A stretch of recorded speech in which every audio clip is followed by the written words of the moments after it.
Hi everyone, welcome to this week's discussion. For question one, consider how this is exemplified in your own life. How does your native language influence your thought? And this is in terms of linguistic determinism and linguistic relativity. Honestly, I consider myself pretty captive to my native language. I took 3 years of Spanish and it just went out the drain. So I only speak English. But there have been a couple of times where I have had interactions with people who spoke a different language, and I had to figure out a different way of communication. And there are like ways to translate. Like I often use my phone, or not often, but when that does happen, I use my phone to translate, which is indeed helpful. Not ideal, but you do find like a level of connection, and I don't think I agree with determinism as much, but I definitely do agree with relativity. And also an example,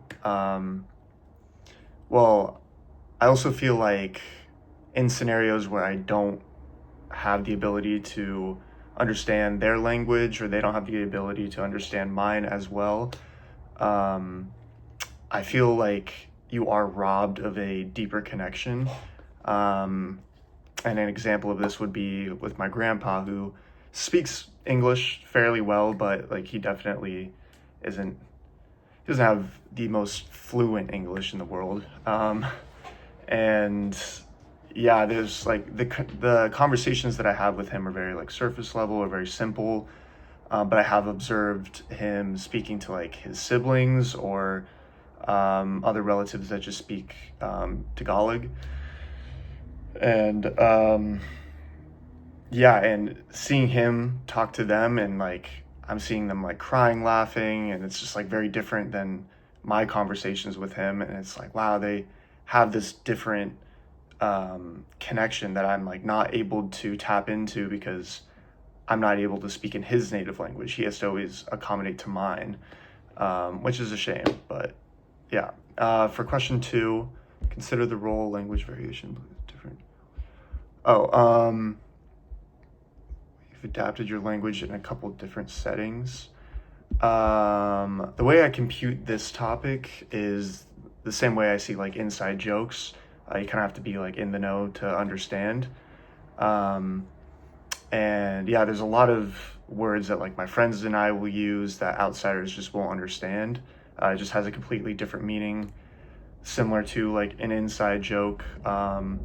An example is like we use the word arson, which is like if you like it means to like set fire illegally to a building, but like it does not mean that to us.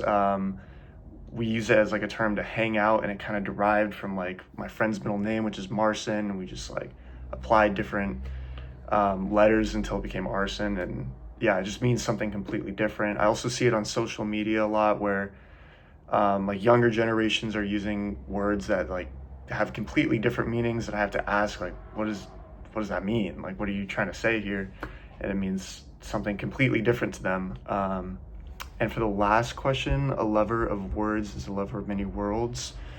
To me, this means to be a seeker of connection, no matter the effort. And like applying this to my grandpa, who is bilingual, he's bilingual in attempts to connect with his family and his other loved ones. And like he's gone through this effort to be able to accommodate and learn and understand people who have those barriers, but he's like this bridge between people. So I think, yeah, to me, like a lover of worlds is a lover of words is a lover of many worlds is like there's just a lot of compassion that comes from seeking that connection. So anyway, thank you guys for listening, and I'm looking forward to hearing what you guys have to say.